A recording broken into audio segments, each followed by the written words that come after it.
Right, I think we're going to make a start. Thank you so much, all of you, for coming.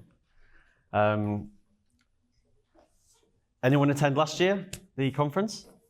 Or was it everyone's first time? 1, 2? I attended last year. My business was only 6 months old. Come in. And to be here presenting to you guys and as a sponsoring partner, I'm super proud. So hopefully you'll get something out of this. I'm not going to be talking at you for 45 minutes, so relax. This is going to be, as I kind of titled the session, Sales Stories. So I want it to be quite casual, and I've got 6 anecdotes, if you will, that I wanted to talk about. Summarize that in the lessons that I learned, and hopefully this is something that you can take away and be useful for you in your businesses. And then I'll open it up to some Q&A. So hopefully if you've got a burning question or something we mentioned you want to talk about a bit more, something that you can really take away from that. So in true book fashion, this is my conceited and narcissistic picture. Just a bit of a joke, but the intro slide to me. So I'm Dale, I live in the UK, founder of TrinityHawk. We're nearly 2 years old. I've been in sales for a long time. I started actually when I was 18 in the year 2000. And that was kind of door-to-door outbound sales, really crude, trying to get short. Sales cycles were 15 minutes, let's put it that way. I stepped out of sales after then and spent time in kind of BA and PMO style roles. I worked for a telecoms company for 15 years. And then I ended up in the ERP SaaS space. And that took me around the world. And I was hands-on with the tools, so I have a bit of a technical background and a consulting background. But then I started selling the software as well as the services and the consulting behind it over 10 years ago. One of the things I love most about the profession is that every single week you get to speak with a different person from a different industry and you have to understand it. When I've been kind of employed and worked in a normal role, you're in that world, you're insular, you have your team and you talk about the things that you talk about. But with sales, you have to understand tens of businesses, if not more. And I love the challenge, I love learning, and it suits me really well. The reason that I started this company was to help growing companies that might not have this sort of expertise on their founding team. They might not have reached the point where they need that. They're getting some product market fit. They have had some referrals, some recommendations, some great meetings, and they're keeping the lights on for a few years. But then they always get to a stage where they don't have time to do this properly, to scale. They don't know who to turn to, or they don't have the inclination. They just don't like it. I've met so many founders that don't enjoy that side of the business. Many people have actually opened up and said they don't like the kind of negotiation aspect and talking commercials and bringing up pricing and asking for the business. And that's fine, but there are people that do that. So, chapter 1, dry ink. The story here is about my first ever deal, which was in this company, which was January last year. The deal actually came from Facebook, which is really random. It was an ex-colleague of mine who had seen what I'd been talking about on LinkedIn for the past 4 months. And he was in a very similar situation. He went off and founded his own consulting company 3 years prior. That was on the back of a really big referral he had early days, and he was able to start to grow that business, hire more people than our team of 15. Obviously, I was a bit of a known entity because we'd worked together before, and he was like, Dale, I need your help. We need to really step things up next year. And he sent me a message on Messenger and said, can we have a chat? And I said, yeah, cool. And that was just before Christmas, 23. The story here is that I just started reading some books on, I guess, setting up a consultancy in an agency. And there was one book that was very highly recommended to me by Alan Weiss, I believe his name is. And one really random sentence in there that struck a chord with me was around the commercials. If you incentivize them to pay earlier or pay up front, do that if it works for you. So the upshot in this situation is I'd left my job the July before. I had no income. I was living on my redundancy, which was very, very quickly running out. I had this very warm lead with the team that I knew and I wanted to see them succeed. and we were looking down the barrel of a 6-month engagement. The value was something around £50,000. So I offered him a 15% discount to pay up front. I made the assumption, and I asked for the business for something that was important to me. This was a negotiation tool, right? And we'll come to a few more of those later.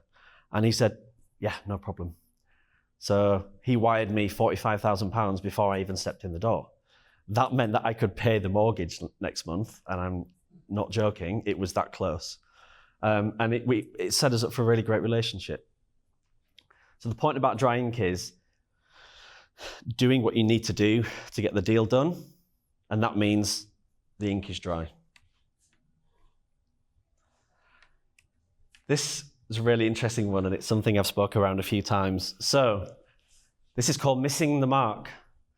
And I've protected some people's identities, rightly or wrongly, but I want to start with this one here. So this is a chap that has a LinkedIn, get leads from LinkedIn marketing style agency, okay?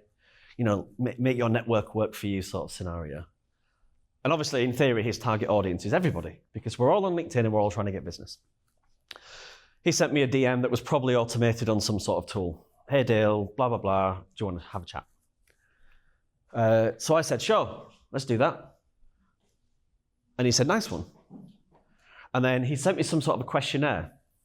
And I think this was his client discovery phase. First of all, try not to do that asynchronously when you're not in the room, because this is what will happen. So he comes back to me, I missed the date here, but it's probably 2 or 3 days before the call was meant to take place. And he goes, hey Dale, thanks for filling out the questions and booking the call. You indicated that you don't currently have budget to invest. Found that an interesting term that is used purposefully, right? It's not to spend, it's an investment in me. That's the emotional angle that he's trying to play there. Just confirming that that's the case, as these are our starting prices that he'd had. So when the question on the discovery form was, what is your budget for this? I said, either don't know or zero or something else. And there were 2 aspects as to why I said that. One is, well, I don't know how much he costs, right? Because if it's £500 and I say my budget's £2,000, he's going to come back and go, awesome news, Dale, it's £1,900. The other side of the coin is, I didn't have dedicated budget for this.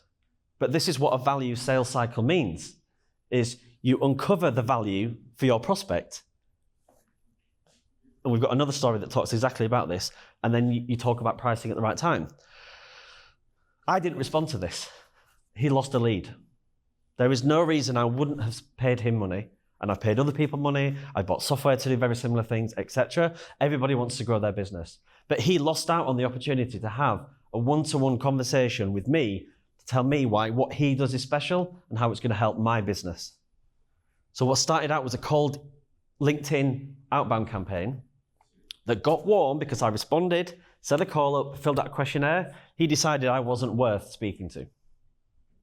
Lesson learned, hopefully. Some of you may have received this message from me. And I did use a tool for this in terms of kind of making sure it got to the right people. And the response was, no thanks. Now, the story for me here is, and I think I mentioned it in one of the other ones, is take the meetings, take the calls, show up, be present.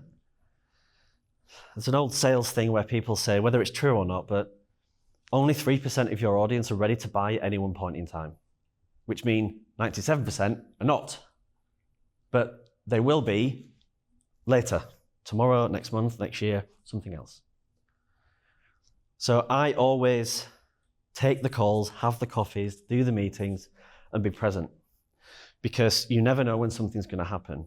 The point I made at the start of this presentation around being back here, I mean, when I attended last year, I put my name forward on a bit of a whim to do the Shark Tank Challenge last year, which I did, and it was great fun. And I met Guido, and now we run a business together, and Jon. And I never thought that would happen. And we've introduced each other to other people, and that would not have happened had I not have filled a form out to go, yeah, I'll stand on stage and eat some fermented shark and slam some Brennivin and talk for a few minutes. So I don't know what he's missed out on. I don't know what I've missed out on. But the fact is, we've probably missed out on something. We just don't know what it is yet. Great expectations, as the book says. So this is about one of my clients. It's the same one I mentioned earlier. So they extended after that 6-month period, and we're now in the middle of an extra 12-month engagement. So what I do for them is I'm a fractional chief revenue officer. So I'm on their team, I'm client-facing, I run deals with them, I'm very hands-on. These guys are consulting, delivery, technical people. So they let me deal with everything else. Somebody that one of the partners used to work with on a previous project had sent them a message saying, I've just moved companies, and we're also putting this system in that I know you guys know really well. There might be some work for you here. And it was quite prospective, I guess. So my client Sean was like, cool, let's set a call up. Dale, I need you on the call. So we met with the client, who's one of the biggest law firms in the UK, their HR director, and their product manager. And long story short, they were in a project with a tier 1 consultancy. They had challenges in a very specific area. That's what we do well. And they said, look, can you tell us what this is going to look like, right? You know, time, costs, what do you need, etc. And this was Wednesday afternoon. And I said, sure thing. Can I get back to you early next week with all that information? And they said, well, the big boss is going on personal time, annual leave on Tuesday next week.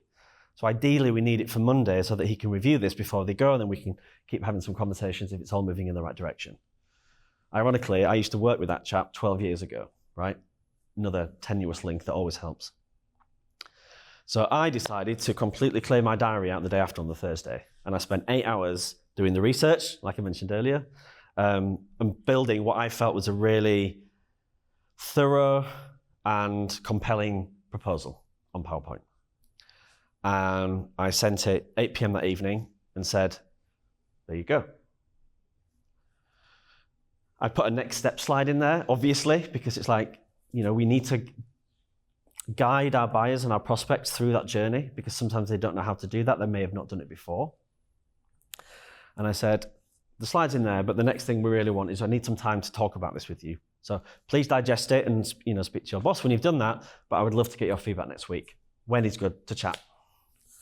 And I woke up at 9 o'clock on the Friday morning to an email saying, thanks, Dale, this is great. We're ready to move to contracting. For a £750,000 deal with somebody that I'd not spoken with 36 hours before.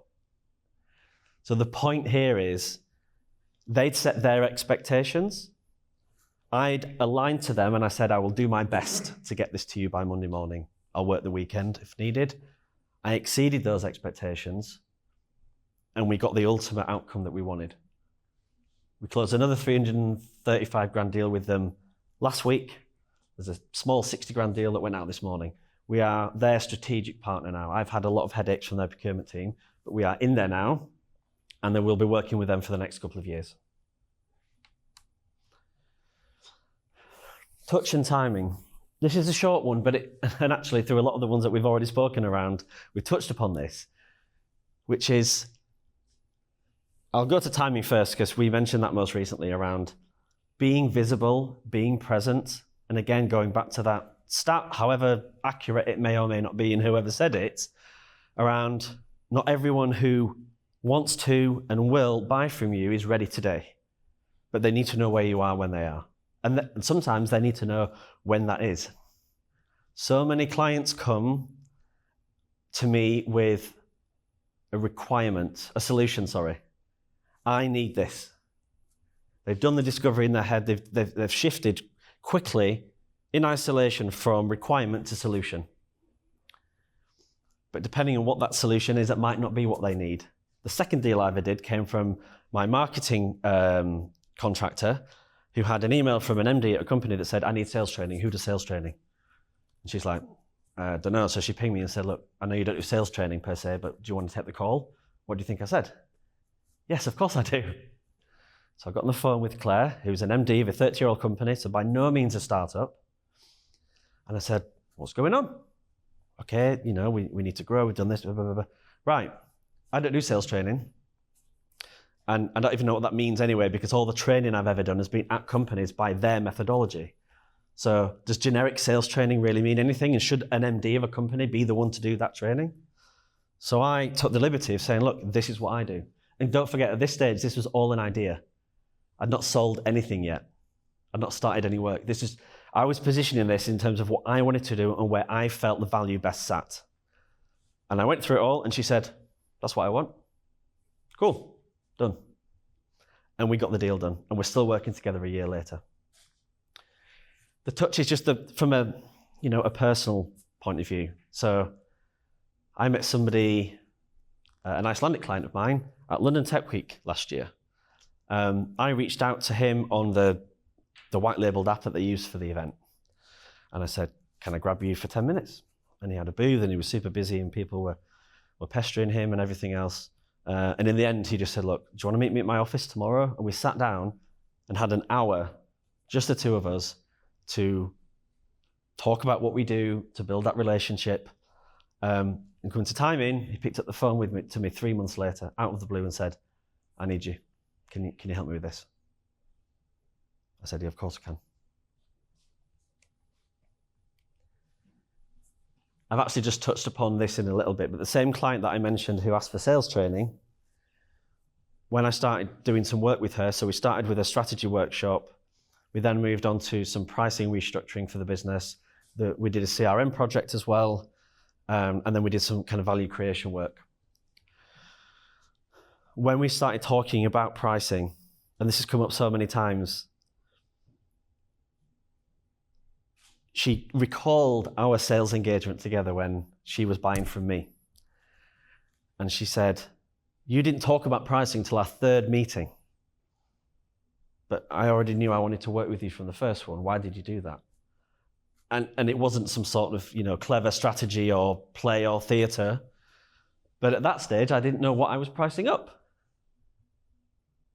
If you lead with pricing, I might be stepping on the toes of another point in a minute, but if you lead with pricing, you're persuading somebody to pay a sticker price and write a check. You need to lead with the value.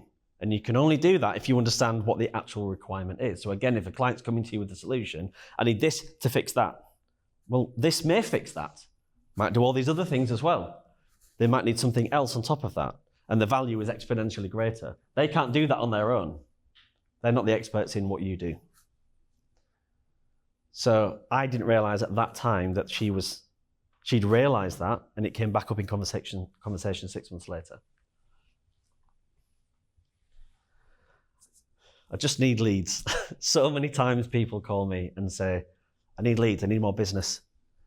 We all do. There's no magic bullet, otherwise we'd all be rich and famous and everything else. But there's a couple of points as to why I wanted to talk about this. One is I've had so many stories with founders of failed sales hires. I met a company, very well-backed SaaS company in Manchester, in England last year, who had gone through 6 salespeople in order. Not a team of 6 and then they all left. One didn't work, another didn't work. And their current go-to-market motion is they have a BDR on LinkedIn sending prospective messages out to customers, and then the founder, CEO, and his CTO do the discovery calls and get the deal done. And the BDR gets all the available commission. That seems silly broken to me. And in some of the conversations that I'd heard with anecdotes of what happened with the previous salespeople, for me it came down to a lack of understanding and communication from the leaders in the business as to how the comp plans were built for the salespeople. There were arguments around who was deserving of what, where, when, what their involvement was in the sales cycle, etc. But when you don't have salespeople writing comp plans, and you have business people or tech people, because these guys built a product, there's going to be a mismatch. The other is the difference between sales and marketing. This has come up with one of my clients a lot recently. He gets on the phone with me and says, the forecast is bad, I need this.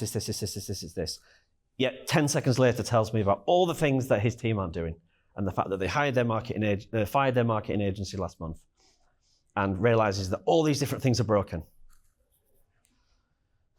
Without boiling it down to something too simple, marketing brings the leads in and sales closes them. And there are very different skill sets between the two. Now, the obvious question that somebody asked me on LinkedIn when I posted about this about 2 weeks ago was, well, what if you're a small up-and-coming business and you can't afford both? Or how could that look? And there are many ways to approach it. Doing much better than our friends on LinkedIn is one of them. Attending events like this is another, right? It depends on what you do in your market and who you're targeting and the team and their skill set and everything else. So I'm trying not to give a politician's answer, but what I've seen work well is a very targeted approach around identifying your ICP, who gets the most value from your product or solution, doing some account-based marketing, which are the top 50 accounts you want to start looking at and gathering some feedback, get to know those people. What do they do? How do they make money? What motivates them, and all the rest of it. And there's obviously so much there. That's a massive topic. Okay, so lessons in summary. Gives and takes. I spoke about negotiation. I would write down the things that you're willing to give on and the things that you know are valuable to you that you want to ask. And going into any sales cycle, engagement, procurement, however you want to word it, and knowing that you have gives to give. It could be pricing, it could be payment terms, it could be something else, and what do you want? What do you want to take? Referenceability, use of logo, testimonials, and have a list of 10 of each. Because when the customer comes to you and squeezing the screws and going, I had one recently, my payment terms are 90 days. And the commission that I would be due for this particular engagement, you have to be employed, or the engagement needs to be live at the point of payment. I'm like, that's a huge risk to me. If we've closed a ton of business and we're on a 4-week notice period, either way, but then you're not going to get paid for 95 days, and I'm not going to see any of it, even though all the work's done, that doesn't make sense. So I pushed back on that and had an ask of my own. Path of least resistance. If you're not there, when the client is ready or needs you, your competitor will. It's that straightforward. Under promise, over deliver. It's a bit cheesy, but it stands out when it's done well. People get let down all the time. I get let down all the time. Whether it's people not joining calls, people not sending things through that they said they would, rescheduling meetings last minute, that really irks me. But if you say you're going to do this, and you do it better, quicker, smoother, cheaper, higher value, whatever, you will stand out.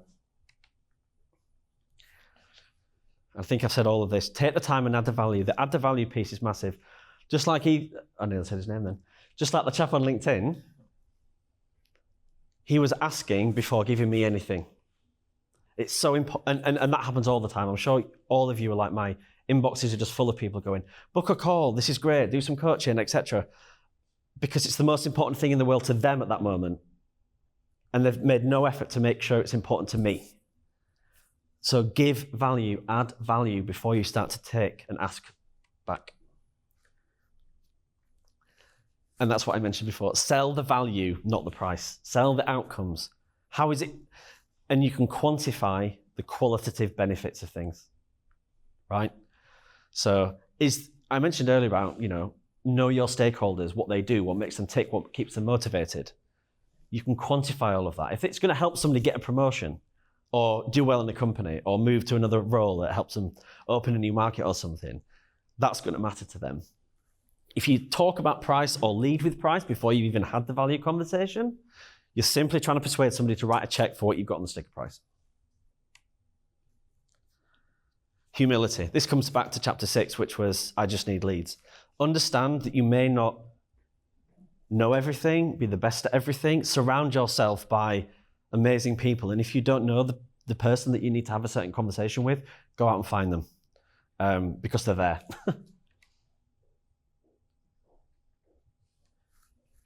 that was everything that I had written down. Do we have any questions that we can keep talking about? And anything that I've mentioned there, or anything that you came wanting to ask or find out about? So, for example, when you have multiple stakeholders in selling things, for example, in the healthcare sector, yep. How can you deliver, the different kind of value to each of those stakeholders without it kind of being pinned down? Yeah, it's tricky, and the main thing is that you have your buyer personas that you should identify, right? So you might have somebody that, I spoke in the example just then of this solution, your solution will help Jane in HR do her job better, right? So she might be your champion. You might have a coach that's maybe somebody in finance that says, the budget round's coming up at this time of year. We might be able to slot whatever. Then you might have your technical buyer. Is this system, if it's SaaS that we're talking about, does it fit with it? So doing that mapping is key. Trying to meet with them and obviously have FaceTime and own your message is key. But you do have to understand that you don't have the control of the narrative when you're not in the room, which is why having a coach and a champion is so important. There's no easy answer for me to say, just do these 5 things and it works. It's about doing the homework, the account planning, the stakeholder mapping, and understanding who you need to have on your side. And sometimes they will come out of the dark corner and disrupt everything. I've had that so many times. But the more you do it, the more that you start to see these things and realize this is going really well. Jane's super on board with this. She said that she can't wait to start using it next week. She's got no budget. I saw this with another client recently where they're a startup fintech, but they were acquired by one of the largest banks in the UK. We did a ton of work with them. And at the last minute, it went through the parent company's procurement cycle. And they now said, okay, now you need to do a small project to see if this is worthwhile or not. It's like, well, we know that, but because they weren't involved, and it doesn't necessarily mean that there was a way to have got them involved in the first place. Does that help a little bit? Yeah. It's complex when you have multiple stakeholders. Yeah, all with different drivers, different requirements, different versions of success, sometimes competing. I would suggest that often you can connect those stakeholders together because often they have their own kind of set of challenges. Yeah. They don't talk together. Exactly. Yeah. So sometimes I will say, who else needs to be in this meeting? Right? Again, don't just trust that the person that's joining or the person that they've already asked to come is the right person. It might not be. They might not even know who that other person is because they're in a different department, potentially in a different location. Yes. How would you approach a client that says that the bottleneck for writing agreement is the volume that we can provide is too low? Volume of? This is fish feed ingredients. We don't have the substantial enough volume for them to turn their production cycles. Have you given them an answer as to how you can get to their required volume? Yeah. Or have you just said not for the foreseeable future? Yes, I suppose so. It will take time. Okay. If you can't fulfill the requirement, then that's going to be a challenge. If everything else around it means that they're a good fit, and that's why you're having this conversation in the first place, you could potentially say, offer them a trial within a certain location. Right, I've seen that with smaller companies where they can't take on everything at once. So they go, okay, well, we'll use this division in this location to just as a proof of concept. It's a paid engagement, right? It's not anything for free. It's no trial, but make sure it works there. Because that might give you the capital then to do the expansion that you need. The other obvious answer is then realigning and targeting smaller companies that might that fit you more perfectly, and you wouldn't be coming across these blockers. But I would definitely have an answer as to, hear what you're saying. This is how we're gonna get there to that point. This is part of our journey. And again, it could be our current roadmap means we're going to get there in a year. I'll speak to you in 9 months and see how we're getting on, and keeping them engaged over that time. Because that's a very black and white challenge, right? You can make it or you can't. Yep. So regarding the leads that you mentioned, yes, the situation where the BDR was doing all the work on LinkedIn, and then the salesperson closed the deal, but in the end, it was only the BDR that got the compensation. So I just wonder if you could tell more about this, because I think usually the salesperson would also get a comp, right? So that's because they fired all 6 salespeople. So there wasn't an actual sales. As of today, to my knowledge, there isn't a salesperson doing that role. They have the BDR bringing the leads in, and then the senior team get it over the line. Okay. Right? Now, I said to the founder, I said, okay, well, is that the plan forever? And he said, no, we're getting funding in October, and then we'll be hiring a go-to-market team across the UK, US. Awesome. How's that conversation going to go with this person when you tell them that the commission structure is going to change? And his answer was kind of, I don't care. This is what it needs to move to. But fundamentally, he's got something wrong many times, and probably the same thing wrong numerous times. That is a lot of salespeople to go through. If it's something wrong with comp, if it's something wrong with communication, expectations, ways of working, or otherwise, after at least the first 2, he should have been bringing someone in to say, look, this ain't working. I'm not a salesperson. How do we structure this? But so what would you recommend in this situation? Where I recommended. don't want to lose the BDR? Well, I recommended I come in and help him, right? That was kind of why we had the conversation in December. The reason I'm not doing that is twofold. One, he's shifting his focus to the US. Not that I don't have US clients, but point 2, he wants somebody full-time. He says, I don't like that sort of a model. I want someone that's here, committed, full-time, and is going to do that. Now, great that he's got that conviction, and I get it to a point, but if there's something that can be done in the meantime before finding that full-time person that's the right one, what could he be losing out on sales-wise? And even softer qualitative aspects, is there any damage to the reputation that's been done without having somebody on that kind of point of contact and that account management side of things? Could it also be a possibility that you kind of give training to this BDR so this person can also act as a salesperson and close the deal also? Or would that be too complex? I don't think it would be too complex. It could, of course, be done. It's I've seen that a lot with smaller SaaS products that have a narrow functionality. Maybe the deal sizes. HubSpot's a great example. One of my clients bought HubSpot. I brought them in because I'm a partner. That's the ERP where you work at, right? Sorry? Yes, that's the ERP company that you work at. No, this is at my company at the moment, actually, at TrinityHawk. And the sales cycle was 10 days, right? So there's one person that led that from functionality, demo, discovery, all that good stuff. We did that in an hour. Yes, it fits, does what we want. Here's the pricing, sign next week. So you don't need multiple layers of people to do that. This is a enterprise level SaaS tool, so there will be some complexities in that. I was just wondering, sort of from advice from you, innovation companies, small ones, they start with a product, MVP, and then they develop it and they start to sell it. Yep. And then you drive it all with few people, yep. Development and founders, and sales and everything. And then you reach a point, you have so many customers, maybe you are, at the moment you are paying off the development, but you need more revenue, sort of extra, but you don't have the time anymore. The founder or yep.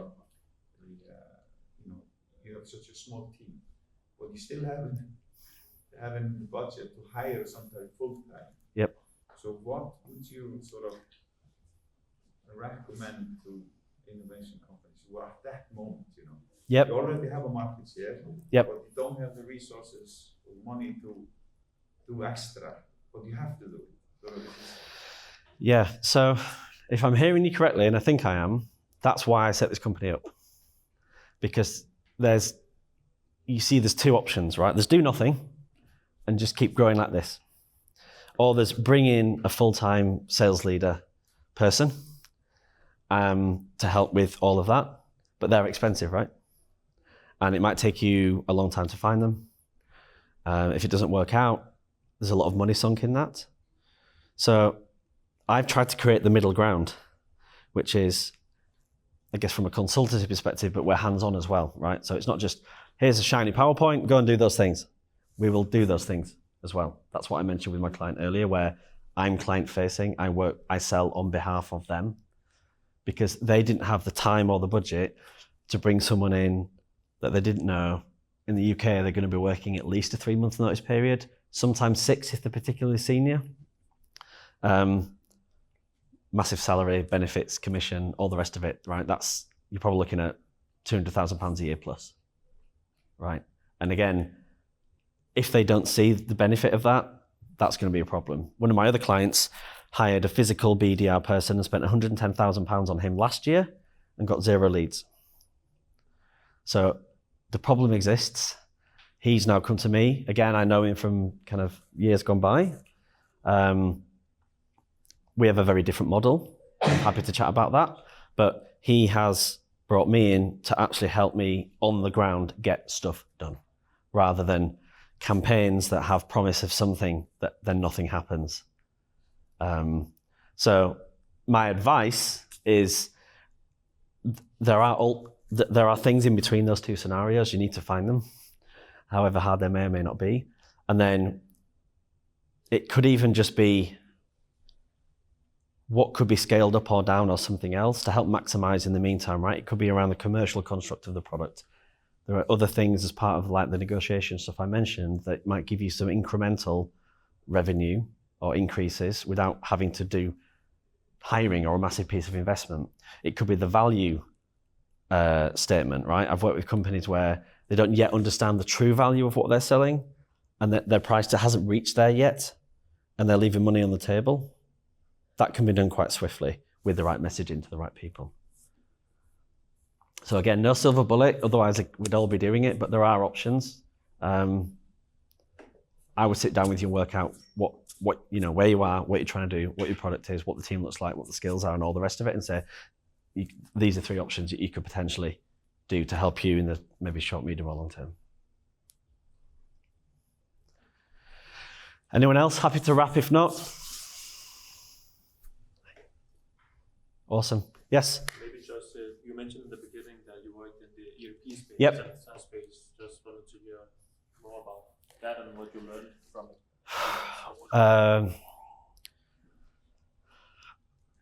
I learned so much. Again, I was hands-on with the tool. Workday. Yep. So I've worked for 8 Workday partners, 2 customers, and Workday directly. So I've seen it from the delivery side, the sales side, the alliances side, the product side. My 2 clients that I've got long-term engagements with are both Workday partners. So obviously my network in that space helps a lot, but happy to chat properly about that, given it's a little bit specific over a coffee or something. I'm going to share the deck. Sorry, Helge. I'm just curious about your thoughts on founder-led sales. Yep. So it's usually the tradition is that the founders expected to do all the sales in the beginning. Yep. For the first few years. Now, unfortunately, most founders are not great at sales. That's the problem with most companies. So I'm wondering what your thoughts are on that. Is it just a matter of, does the founder just have to learn how to sell? Does he have to go through go through this period? Should they get somebody like you on board to assist them with that? What is like your thoughts? And can it be outsourced, or does the founder actually have to do the sales? So the first thing, I think it depends who you ask. When you say, founders are expected to do the sales, it's like, whose expectations are those? It could be an investor's. I've seen that before. It could be the small team's expectation, right? Maybe there's a co-founding team and someone's maybe a kind of more tech heavy if it's a SaaS product, and somebody else is just naturally expected to slide into that customer facing role. There's obviously a few elements to this. It could be their experience, their background, their appetite for this. Some founders like it. I've just signed with a new client. We're only doing like an hour a week, and this is the point I was going to get to is, she likes sales, she thinks she's good at sales, numbers are going well, etc. But she doesn't have anyone else to talk to about the stuff. It's an appreciation that there are blind spots and unknowns, because she's not been doing what I've been doing for 15 years, right? So I've been brought on for an hour a week just to be her partner, her coach, whatever, and keep her on track. And she can ask me whatever she wants, and I'll just give her blunt, honest feedback, and I'll help her with whatever she needs help with. I think the other point then is just, and that's a really good example around the appreciation and knowing that they are where they are in that journey is does somebody really enjoy doing it? Are they naturally good at it? Is it something that I didn't used to enjoy this. I didn't used to enjoy speaking in front of people, and it made me nervous. But I just did it again and again and again, and now I love it. And I don't over-prepare like I used to do. And this is, I think, a common path, because I've done it enough times that I believe that there's nothing that's going to come up that's going to throw me off that I need to be preparing and ready for. I think, so to try and answer a bit more succinctly your question, one, I think the outsourcing piece, having someone to bat ideas off, work with, goes back to the be humble, humility story. I think that's super important, and surrounding yourself with great people. And can it be outsourced completely? I mean, the thing you said at the start was, most founders aren't great at sales. That's what I've gone out on my own to try and help, rightly or wrongly, whether that is or isn't the case. I think it can be outsourced. The law firm I mentioned earlier that I sold to for my client, massive company, I've just found again on their signature this morning when I sent the contract out, they've outsourced their procurement department, which is insane. It's provided by a different company. So it's happening more and more and more these days, right? That people have this whole gig economy and freelancing and everything else. I would just be super clear as to what you are outsourcing and not, right? One thing I've also seen work really well is the dynamic, I guess the theatre between having two people go to a prospect and have a meeting. If it's the founder on their own and things are fired at them and asked of them, they don't have any comeback. They have to say yes or no on the spot. Whereas I can play the bad guy or, play hardball with something and then make the founder come in at the last minute and look like the hero, as a random example. But again, with them, usually they're the ones that know the product inside out. And then I can split that conversation to, right, we've now seen from that we know that this does what it needs to do for you. I'm gonna have the money conversation with you now. If it's the same person, all that gets mixed. So that's my answer. Please scan this. Sorry, one moment. I'm going to send you the deck, the recording, the transcription version in Icelandic, and I think there's a form on there just to stay in touch. So that'd be awesome. Yes, sir. Yes, I think for startups, it is very important to think what are our flagship, what is the main product, and just start with that. Yep. And because many, like me, we started too broad. Right. With many products, but if you find the flagship, what is the really most important product you have, and you try to market this product, yep. and then the way for the other products will be much easier. Yeah. How did you find it then? Go from 10 to 1? Yes, that was a mistake I made. I realized later I should just have started with one product. Yeah. With this flagship, and if the flagships goes great, then it's much easier for the other products. Yeah. So because we have so many ideas as startups, we will do everything yeah. at the same time. Yep. So I think to have to narrow it down, and yeah, it's much easier to go to the market.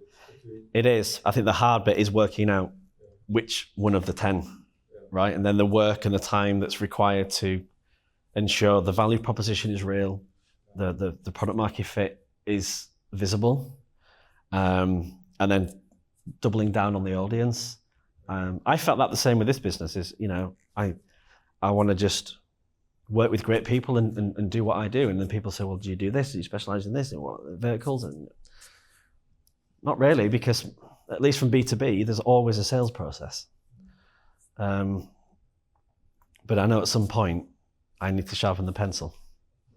So, thank you. So if you need to get deeper, if you don't, yeah, you keep hitting your head against a wall. if you don't penetrate that you can penetrate the market. Exactly. With a fist, you have to use a needle. Yeah, that's a great analogy. Awesome. Brilliant. Thank you all for attending. Really appreciate it.